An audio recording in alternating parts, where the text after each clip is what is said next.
I appreciate it, but it's never gonna happen. I'm sorry, what? Okay, from what I remember of that kiss, I mean, it was hot, for being in 7th grade. And look, I think it's really cool that you think I have golden specks in my eyes. It's just Jen and I. There was a time where the internet was so obsessed with this movie called To All the Boys I Loved Before. And at first, I had no clue what this movie was about. The only thing I knew about this movie is that it was set in high school, it's a rom-com, and this actress from Pretty Little Liars was there, and that's it. And me being a fan of some movies or TV shows that were set in high school, I watched it without knowing the plot. Surprisingly, Oprah Daily mentions that To All the Boys I Loved Before and The Kissing Booth for some reason, two teen rom-coms were Netflix's most rewatched original movies of 2018, demonstrating the hunger of full stories set during this period of life. And I think this scene was one of the most popular scenes in the movie. So, let's get straight to the video. What is To All the Boys I Loved Before about? Then why did he come to the field of desire? It was fated that we should meet like this. Hey! This is Lara Jean. She's basically the main character in this movie. Like some high school movies, she's a shy student who really loves reading romance. Besides being close with her sisters, Kitty and Margaret, her dad and Josh, who I'm going to talk about later on, she rarely tells people on what she's feeling. The only time she does is when she secretly writes love letters to all her past crushes as a way to express her feelings without the risk of rejection. Which is kind of smart when you think of it, but at the same time, it's kind of delusional. Her past crushes are Kenny from camp, Peter from 7th grade, Lucas from homecoming, John Ambrose from Model UN, and Josh. As this is a secret that she tries to hide from the world, she keeps all her letters in a hat box given from her late mother in her room.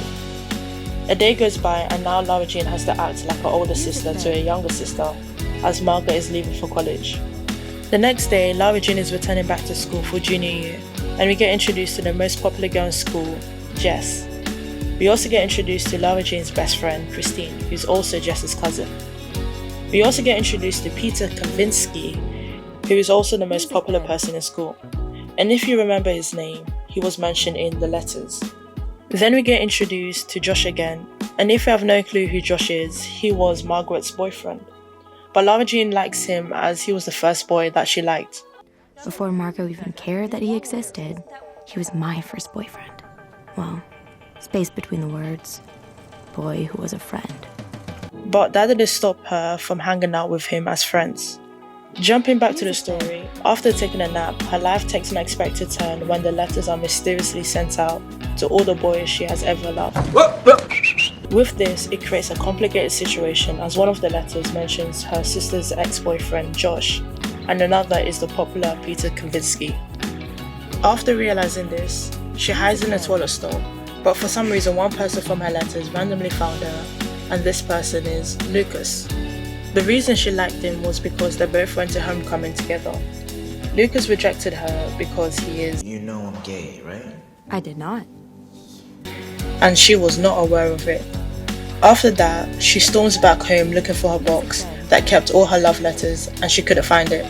And if you're wondering who sent her all the letters, it was her little sister, Kitty. And I don't know how she did that in one day, in the middle of the dark, unless she did it in the morning. Lara Jean somehow snuck outside her house and ended up in a diner, seeing Peter Kavinsky. They talked for a while and Peter dropped her off to her house. Then he came up with the idea that Lara Jean should enter a fake relationship with him, mainly because he wanted to make his ex-girlfriend jealous. One day later she agrees, but before she agrees though, she established ground rules for their fake relationship. The rules were, You have to come with me to my lacrosse games and parties. Then you have to pick up my sister and I and drive us to school every single day. Okay. But you're coming with me on the ski trip. More rules. You have to watch 16 Candles with me because it's a classic. Ah. And we can never tell anyone that this relationship is fake.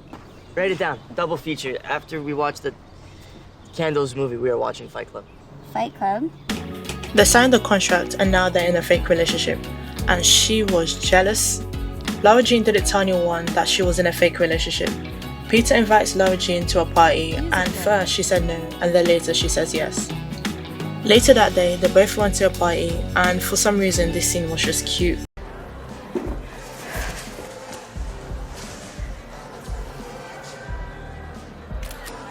All right, you need to make this your new background. So what's your new background? Girl, come on. You know I already got it. We're all having a fun time except Jess because she was still jealous of Lara Jean.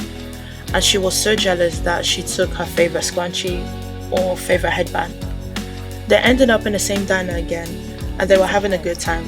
And surprisingly, Lara Jean started to get more open to Peter and Peter was doing the same thing. The more time that she spends with Peter, she begins to discover more about herself and her feelings towards him. Now is the day of the ski trip. The only reason she went is because of her best friend. Then she realizes that Not just that. Since you've been with Peter, well, I don't know, LJ.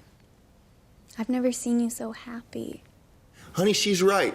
Lara Jean refused to sit next to Peter at first on the bus, which made him confused. So Jess took that opportunity to sit next to him. During the whole ski trip, she plans to read her novels while doing a face mask with Lucas. She revealed to Lucas that her relationship with Peter was fake and her true feelings. Lucas just gave her advice on what she should do and mentions that Peter is waiting for her outside. We jump to the hot tub scene where Peter and Lara Jean confess their feelings with one another. Lara Jean entered the bus and everyone cheered for her, making her confused. She ended up sitting next to Peter and they both lived happily ever after. The end. Pause. They were both happy until Jess had to ruin it. And like every movie, there has to be conflict. Lara Jean got annoyed and decided to break things off with Peter. When she returned home, Margaret was there, which lifted up her spirit. But that didn't last long because Peter showed up and Josh randomly showed up as well. I don't know why he's there, but he was there. They kept arguing until they said something that Margaret overheard. That she's too good for you. You're in love with Josh? After that event, Lara Jean came clean to Margaret and they both made up, and Kitty mentions that she was the one that sent out the letters. The next day, Lara Jean spent some time with her dad, talking about memories and her dad giving her advice. After that day, when she returned back to school, people knew what happened between her and Peter during the skiing trip. Lara confronts Jess of what happened, which ended up with Jess leaving. Lara Jean finally opens up and confessed to Josh and wanted to stay friends with him. Kitty showed up and showed all the love letters that Peter wrote for Lara Jean while they were, in quote, dating. This made her so happy that she decides to go to Peter and finally confess her true feelings to him at school. And the movie ends up like this. You gonna break my heart, Cubby? I'd always fantasized. And this is To All the Boys I Loved Before.